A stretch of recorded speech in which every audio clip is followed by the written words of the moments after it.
এই আলু কত করে? 1 কেজি 3 আনা। হ্যাঁ, বলিস কি রে? আরে, এই তো কিছুদিন আগেই 1 আনা ছিল, আজকে 3 আনা হয়ে গেল। বাজার তো এখন আগুন হয়ে গেছে গো গোপাল দাদা। মহাজনদের কাছ থেকে তো আর মালই পাওয়া যাচ্ছে না। থাক বাবা, তোর আলু তুই রাখ। হ্যাঁ, আলুর দাম নাকি 3 আনা। বাবা গো, শুনলেই গায়ে ছ্যাঁকা লাগে।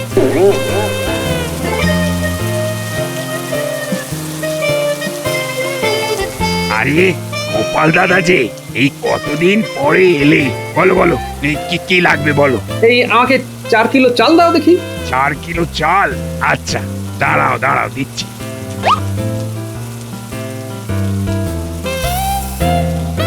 এই নাও ধরো। কত হলো? 1 কেজির দাম হলো 4 আনা, তাহলে তোমার মোট হলো গিয়ে এই 16 আনা। হ্যাঁ হ্যাঁ হ্যাঁ, 16 আনা। বলো কি গো? হ্যাঁ, 1 কেজি চালের দাম 4 আনা। এই তো কিছুদিন আগে 3 আনা করে নিয়ে গেলাম, এরই মধ্যে দাম বেড়ে গেল। আগে এই দাম তো কিছুই না, আরো দাম বাড়বে। হ্যাঁ, আরো দাম বাড়বে? আচ্ছা, এত দাম বাড়ালে লোকে খাবে কি গো? আমাদের হাতে কি আর এসব আছে? বাজারে তো আমদানি নেই, তাই তো সব কিছু দাম এখন আগুন ছোঁয়া। কেন, মহাজনদের থেকে তোমরা জিনিস পাচ্ছ না? এবছর তো আমাদের রাজ্যে নাই নাই করে ভালোই ফসল হয়েছে। না গো গোপাল দাদা, এই গ্রামের মহাজনদের কারোর কাছে কোনো মাল নেই, কি জানি কি করছে। তাও রক্ষে শহর থেকে 2জন মহাজন আসছে, ওই অল্প বিস্তর জিনিস দিয়ে যাচ্ছে। আমাদেরকে তো বাধ্য হয়ে চড়া দামে জিনিস কিনতে হচ্ছে, আর আমরা কি করব বলো? না, এই তো দেখছি ভারী সমস্যা হলো। সমস্যা বলে সমস্যা, খুব সমস্যা বাবারে।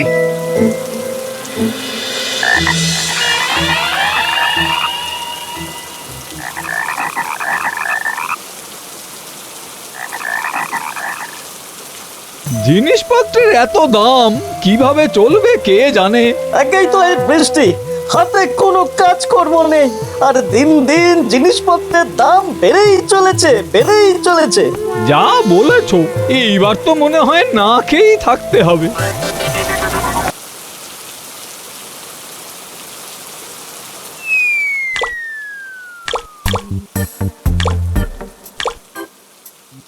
হ্যাঁ, দাঁড়িয়ে থাকো, দাঁড়িয়ে থাকো।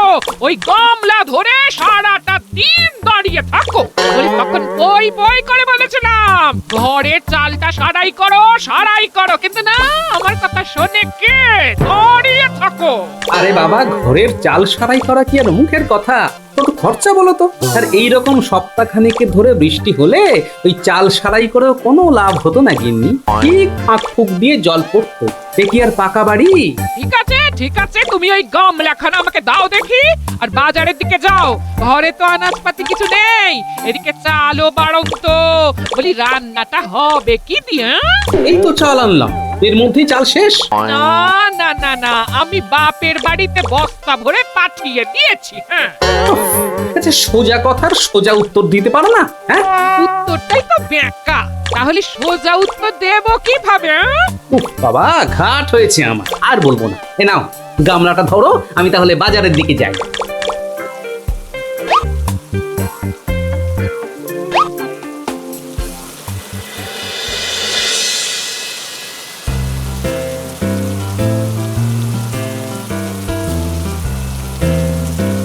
এই যে হারান, এই আলু কত করে? 1 কেজি 3 আনা। হ্যাঁ, বলিস কি রে? আরে, এই তো কিছুদিন আগেই 1 আনা ছিল, আজকে 3 আনা হয়ে গেল। বাজার তো এখন আগুন হয়ে গেছে গো গোপাল দাদা। মহাজনদের কাছ থেকে তো আর মালই পাওয়া যাচ্ছে না। থাক বাবা, তোর আলু তুই রাখ। হ্যাঁ, আলুর দাম নাকি 3 আনা। বাবা গো, শুনলেই গায়ে ছ্যাঁকা লাগে।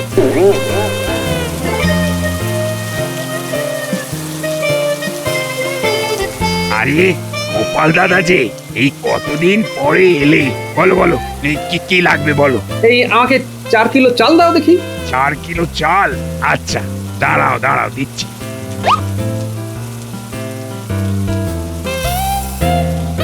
এই নাও ধরো। কত হলো? 1 কেজির দাম হলো 4 আনা, তাহলে তোমার মোট হলো গিয়ে এই 16 আনা। হ্যাঁ হ্যাঁ হ্যাঁ, 16 আনা। বলো কি গো? হ্যাঁ, 1 কেজি চালের দাম 4 আনা। এই তো কিছুদিন আগে 3 আনা করে নিয়ে গেলাম, এরই মধ্যে দাম বেড়ে গেল। আগে এই দাম তো কিছুই না, আরো দাম বাড়বে। হ্যাঁ, আরো দাম বাড়বে? আচ্ছা, এত দাম বাড়ালে লোকে খাবে কি গো? আমাদের হাতে কি আর এসব আছে? বাজারে তো আমদানি নেই, তাই তো সব কিছু দাম এখন আগুন ছোঁয়া। কেন, মহাজনদের থেকে তোমরা জিনিস পাচ্ছ না? এবছর তো আমাদের রাজ্যে নাই নাই করে ভালোই ফসল হয়েছে। না গো গোপাল দাদা, এই গ্রামের মহাজনদের কারোর কাছে কোনো মাল নেই। কি জানি কি করছে, তাও রক্ষে শহর থেকে দুজন মহাজন আসছে, ওই অল্প বিস্তর জিনিস দিয়ে যাচ্ছে। আমাদেরকে তো বাধ্য হয়ে চড়া দামে জিনিস কিনতে হচ্ছে। আর আমরা কি করব বলো? না, এই তো দেখছি ভারী সমস্যা হলো। সমস্যা বলে সমস্যা, খুব সমস্যা বাবারে।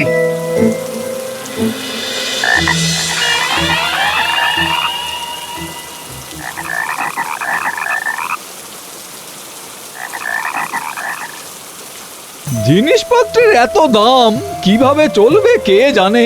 একেই তো এই বৃষ্টি, হাতে কোনো কাজ কর্ম নেই, আর দিন দিন জিনিসপত্রের দাম বেড়েই চলেছে, বেড়েই চলেছে। যা বলেছো, এইবার তো মনে হয় না খেয়েই থাকতে হবে।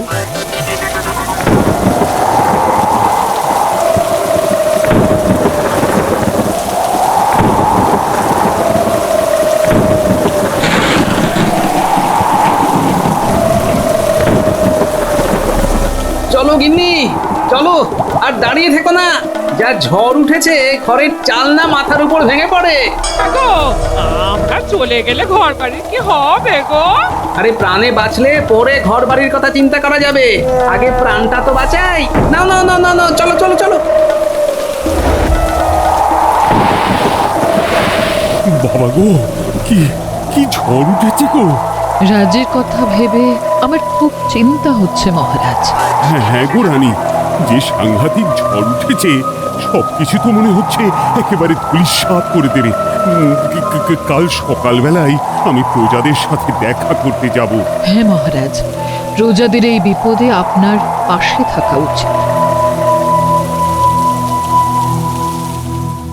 মহারাজ,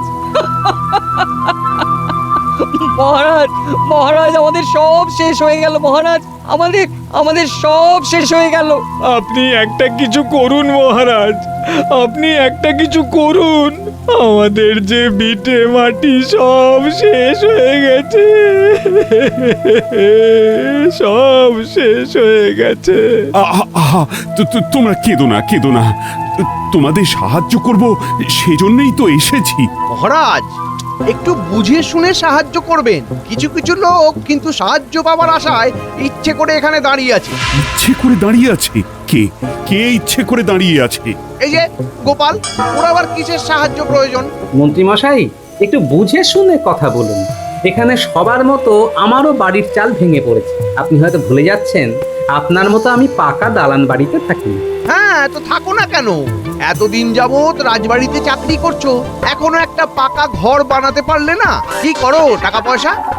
আমাকে দেখো, দেখেও তো একটু শিখতে পারো নাকি? আপনার মতো উপরি কামাই থাকলে ওরকম পাকা ঘর আমিও 4-5টা বানিয়ে ফেলতাম মন্ত্রী মশাই। এই গোপাল, তুমি কি বললে? হ্যাঁ, মন্ত্রী, তুমি একটু থামবে? একই এত কিছু হয়ে গেছে, তার মধ্যে আবার চিৎকার চেঁচামেচি, এইসব আমার একদম ভালো লাগছে না। তার চেয়ে বলো, এখন কি করা যায়?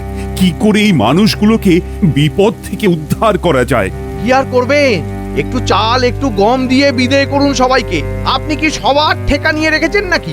মহারাজ, আমাদের যে একটু আশ্রয় দরকার, নইলে এই বৃষ্টির মধ্যে এই ছোট ছোট বাচ্চাগুলোকে নিয়ে এই গাছের তলায় থাকলে যে ওদের ঠান্ডা লেগে যাবে। খেতে দিলে শুতে চায় না। না, ওসব আশ্রয় টাশ্রয় হবে না। মহারাজ, মহারাজ, আপনি এদের এত পাত্তা দেবেন না, সবগুলো নাটক করছে। না না মন্ত্রী, তুমি বুঝছো না, সবাই বিপদে আছে। এই সময় রাজ্যের মহারাজা হয়ে আমার সকলের পাশে থাকা উচিত। আচ্ছা, একটা কাজ করলে হয় না? আমার নদাদার যে দালান বাড়িটা আছে, ওখানে এদের থাকার ব্যবস্থা করলে কেমন হয়? মানে ওখানে? হ্যাঁ, ওখানে তো কেউ থাকে না। মন্ত্রী, তুমি এক কাজ করো, ওখানেই সবার থাকার ব্যবস্থাটা করে ফেলো। না। হ্যাঁ, না মানে? আগে এই মহারাজ, আমি বলতে চাইছি, না, ওই দালান বাড়িটা তো বহু বছর ধরে পরিত্যক্ত অবস্থায় পড়ে আছে। গাছপালা জঙ্গল মানে মানে যাচ্ছে তাই অবস্থা একেবারে। ওখানে কিভাবে থাকার ব্যবস্থা করব বলুন তো?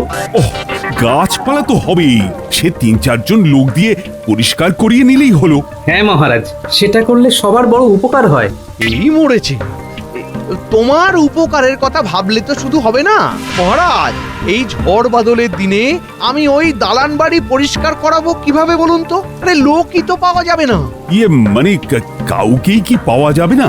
না মহারাজ, ওই দালান বাড়িতে যে পরিমাণে জঙ্গল হয়ে আছে, তাতে এই ঝড় বাদলের মধ্যে কে পরিষ্কার করতে আসবে বলুন তো? কেন, আমরা আছি তো, আমরা সবাই মিলে হাতে হাতে করে নেব। করে নেবো বললেই হলো?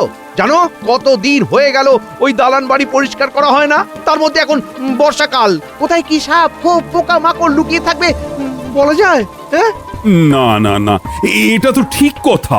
মহারাজ মহারাজ দেখুন, এই ছোট ছোট বাচ্চাগুলো ওখানে থাকবে। যদি কিছু হয়ে যায় তখন তার দায় কে নেবে বলুন তো? হ্যাঁ হ্যাঁ, তা তো বটেই, তা তো বটেই। তাহলে কি করা যায় বলো তো? ওদের তো একটা আশ্রয়ের ব্যবস্থা করতে হবে। হ্যাঁ, একটা উপায় আছে। কি কি উপায়? আপনার রাজপ্রাসাদের পিছনে তো অনেকটা খালি জায়গা আছে, সেখানেই ত্রিপল টাঙিয়ে সবাইকে রাখার ব্যবস্থা করলে কেমন হয় মহারাজ? হ্যাঁ, ত্রিপল খাটিয়ে? ইয়ে মামা, মানে মাথার উপর কিছু না থাকার চেয়ে ত্রিপল থাকা তো ভালো। হ্যাঁ, কিন্তু আর কিন্তু কিন্তু করবেন না মহারাজ, আর কিন্তু কিন্তু করবেন না। এতগুলো লোকের জন্য এর চেয়ে ভালো আশ্রয় আর কিচ্ছু হবে না। আচ্ছা বেশ, তবে তুমি তাই করো। রাজবাড়ির পিছনের দিকে তুমি ওই ত্রিপল টাঙিয়ে দেবার ব্যবস্থা করো, সবাই ওখানেই থাকবে। এই দেখুন দেখুন মহারাজ, কি সুন্দর ব্যবস্থা করে দিয়েছি, আর কোনো অসুবিধা হবে না। তাহলে গোপাল, তোমরা এখানে থাকো, আমি তোমাদের খাওয়া দাওয়ার ব্যবস্থা করছি। ও গোপাল দাদা, এই ত্রিপলের মধ্যে থাকা যায় নাকি? একটু ঝড় উঠলেই তো সব উড়ে যাবে। কি করবো বলো, উপায় তো নেই, যা পেয়েছি তাই অনেক।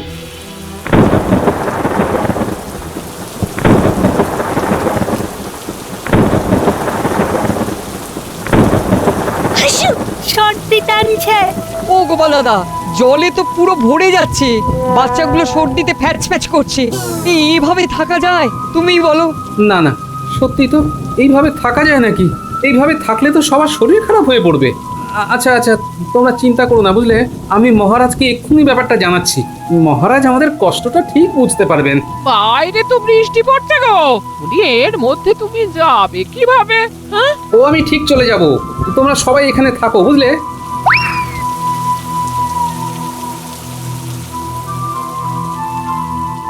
এ বাবা গোপাল, তুমি তো একেবারে ভিজে গেছো।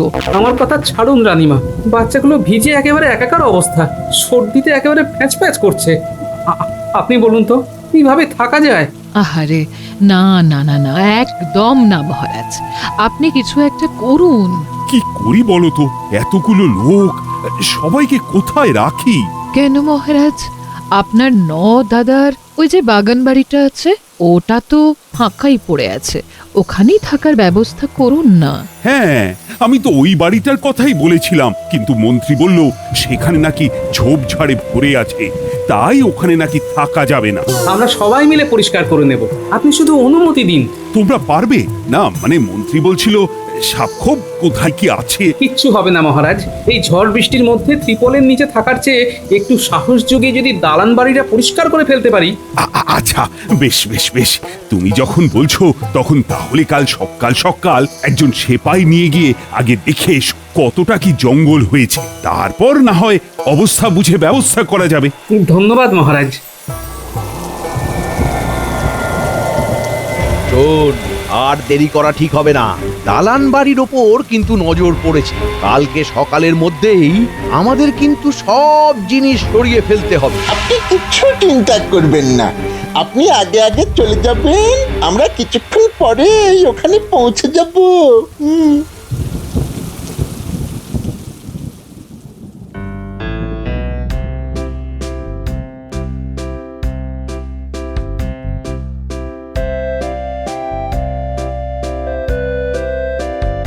মন্ত্রীমশাই ঠিকই বলেছিলেন, খুবই জঙ্গল হয়ে আছে। হ্যাঁ তাই তো দেখছি, তবে পরিষ্কার করে ফেলা যাবে। চলো তো একবার ভিতরে গিয়ে দেখি ভিতরে কি অবস্থা।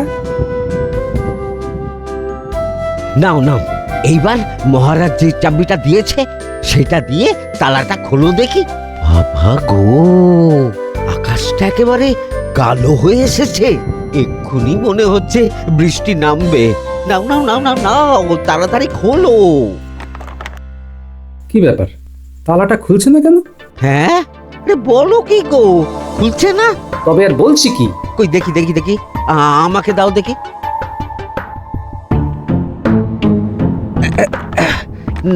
না তো, এই তালা তো খুলছে না। তাহলে কি মহারাজ ভুল করে অন্য চাবি দিয়ে দিলেন? কি জানি, হবে হয়তো। তাহলে কি করা যায় বলো তো? কি আর করব, তালা ভেঙে ফেলতে হবে। সেটাই তো, তাহলে আর কি, ভেঙেই ফেলো।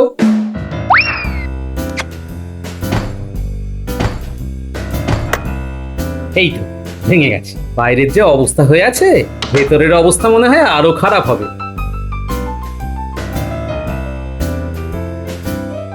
কি চারিদিক এত পরিষ্কার, কিন্তু এটা কিভাবে সম্ভব?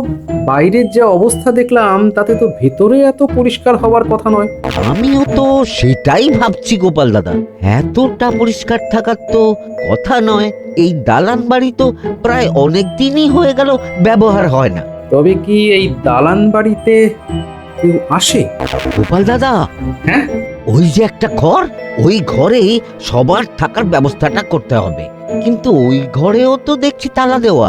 কিন্তু মহারাজ তো আমাকে শুধু ওই সদর দরজার চাবিটাই দিয়েছিলেন। তাহলে আর কি, ভাঙো। আচ্ছা আচ্ছা, দাঁড়াও, আমি তাহলে পাথরটা নিয়ে আসি।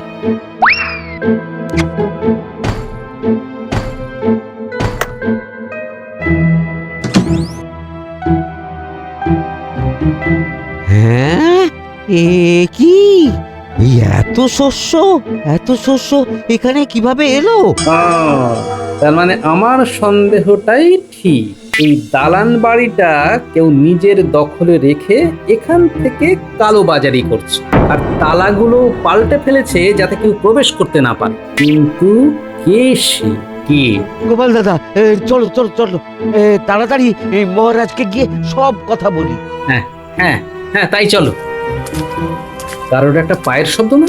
কেউ মনে হয় এদিকে আসছে। কিন্তু এখানে কে আসছে? চলো তো, তুমি লুকিয়ে পড়ি। চলো চলো। আচ্ছা আচ্ছা, চলো।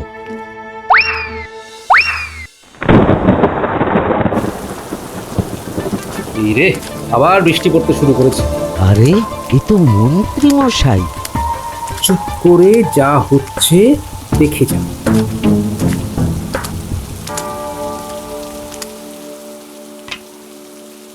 কি তালা ভাঙা? কে কে তালা ভাঙলো? তাহলে কি চোর এসেছিল? আমার এতদিনের সঞ্চয় সব কি তাহলে চুরি করে নিয়ে গেল?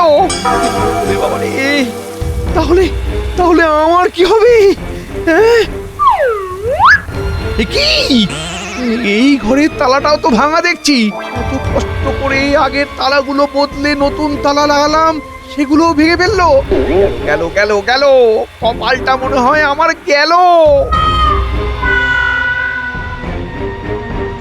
আরে আরে, না না না না না, সবই তো ঠিকই আছে। একদানা শস্য তো এদিক ওদিক হয়নি। কি আশ্চর্য! ভাই তাড়াতাড়ি যাও, মহারাজকে খবর দাও, আমি এদিকটা দেখছি। ঠিক আছে গোপাল দাদা। আজকের মধ্যে সমস্ত শস্য এখান থেকে সরিয়ে ফেলতে হবে। একবার ধরা পড়লেই সব শেষ। কি? আরে, দরজাকে বন্ধ করলো? হ্যাঁ, এই কে? দরজা কে বন্ধ করলো? আরে দরজা খোলো! আরে কে আছো? দরজা খোলো! আরে দরজাটা খোলো, কে আছো? হ্যাঁ, কি বলছো? আগে হ্যাঁ মহারাজ, আমি ঠিকই বলছি। আচ্ছা, হচ্ছে ওর। চলো তো, শিগগিরই চলো। এই কে আমার দরজা আটকালি রে? খোল খোল খোল বলছি। তুই জানিস আমি কে? আমি এই রাজ্যের মন্ত্রী, আমার কত ক্ষমতা জানিস? খোল খোল বলছি, নইলে কিন্তু এই দরজা আমি ভেঙে ফেলবো। খোল! বাবারি! এই তো মহারাজ চলে এসেছেন। আসুন মহারাজ আসুন, দেখবেন চলুন আপনার মন্ত্রীর কাণ্ড। কোন ঘরে? এই যে এই ঘরে মহারাজ। এই এই খোল খোল বলছি। গোপাল, খুলে দাও তো, দেখি ওর কত ক্ষমতা। আগে মহারাজ। এ কি মহারাজ, আপনি আপনি এখানে? এই দালান বাড়িটা তো আমারই, তাই আমার এখানে আসাটা স্বাভাবিক। কিন্তু তুমি এখানে কি করছো? ইয়ে মানে আমি মানে আগে হ্যাঁ তুমি। আমি তো দালান বাড়িটা দেখতে এসেছিলাম। সবাই এত কষ্টে ছিল, সেই কষ্ট আমি আর চোখে দেখতে পাচ্ছিলাম না। তাই ভাবলাম দালান বাড়িটা একবার দেখে আসি, দরকার পড়লে আমি পরিষ্কার করে দেব। তাই নাকি? তাহলে এই সব কি? এত এই শস্যগুলো কার? এগুলো ইয়ে মানে এগুলো মানে না না না না, মহারাজকে কিছুতেই বলা যাবে না যেগুলো আমার। আমি আমি আমি আমি জানি না মহারাজ এগুলো কার। আমিও তো এইমাত্রই দেখলাম। কার এত সাহস বলুন দেখি, এই দুর্দিনে এইভাবে থরে থরে শস্য মজুত করে রেখেছে, তাও আবার আপনার দালান বাড়িতে। ও, তুমি তাহলে জানো না? না মহারাজ, তবে আপনি চিন্তা করবেন না, একদম চিন্তা করবেন না। আমি দেখছি এগুলো কার। আপনি বরং এক কাজ করুন, মানে আপনি চলে যান। হ্যাঁ, আমি দেখছি কে এই কাজগুলো করেছে, কার এত বড় সাহস হলো। গোপাল, যাও যাও মহারাজকে নিয়ে যাও। হ্যাঁ যাব, তবে তোমাকেও সাথে নিয়ে যাব। এমনিতেই সন্ধে নেমে আসছে, তোমাকেই দালান বাড়িতে একা কিভাবে ফেলে যাই বলো তো? ইয়ে মানে আমি মানে হ্যাঁ মন্ত্রী মশাই, চলুন, আপনিও চলুন। রাজ্যের সবার তো এখন দুর্দিন, চারিদিকে এত খাদ্যাভাব। এই সময় এমন শস্য পাওয়া মানে এ তো ঈশ্বরের দান। হ্যাঁ হ্যাঁ মন্ত্রী মশাই, তাই আমার মনে হয় এই শস্যগুলো সবার মধ্যে বিলি করে দেওয়া উচিত। হ্যাঁ গোপাল, তুমি ঠিক বলেছ। আর এই দান মন্ত্রীকে দিয়েই করাবো, কারণ মন্ত্রী তো এই শস্যের প্রথম সন্ধান পেয়েছে, তাই না? হ্যাঁ মহারাজ। হ্যাঁ নয় মন্ত্রী, হ্যাঁ। চলো চলো চলো। এই রে, এইবার কি করি? আমি তো আমার সব অর্থ দিয়ে এই শস্য কিনেছিলাম, এখন যদি দান করে দিতে হয় তাহলে তো আমি পথে বসে যাব। কি হলো মন্ত্রী, চলো। ইয়ে বাবা, আমি বলি কি মহারাজ, আপনারা যান, আমি একটু পরে যাচ্ছি। মানে এই দালান বাড়িটা পরিষ্কার করতাম আর কি, তাহলে সবাই থাকতে পারতো। ও ঠিক আছে, কোনো ব্যাপার না, আপনি কাল করবেন। আজকে সেপাইরা সব শস্য নিয়ে যায়, কাল ঘর খালি হলেই সব পরিষ্কার করবেন। নিন মন্ত্রী মশাই নিন, আপনিও দান করুন। আমি আর দান করার মতো অবস্থায় নেই রে, আমার মাথাটা বনবন বনবন করে ঘুরছে। এখনই মাথা ঘোরালে হবে? এখনো তো দালান বাড়িটা পরিষ্কার করতে হবে। হ্যাঁ নয় মন্ত্রী মশাই, হ্যাঁ। মন্ত্রী মশাই, ওই ওই ওই ওই ওই ওই দিকটা ভালো করে পরিষ্কার করুন।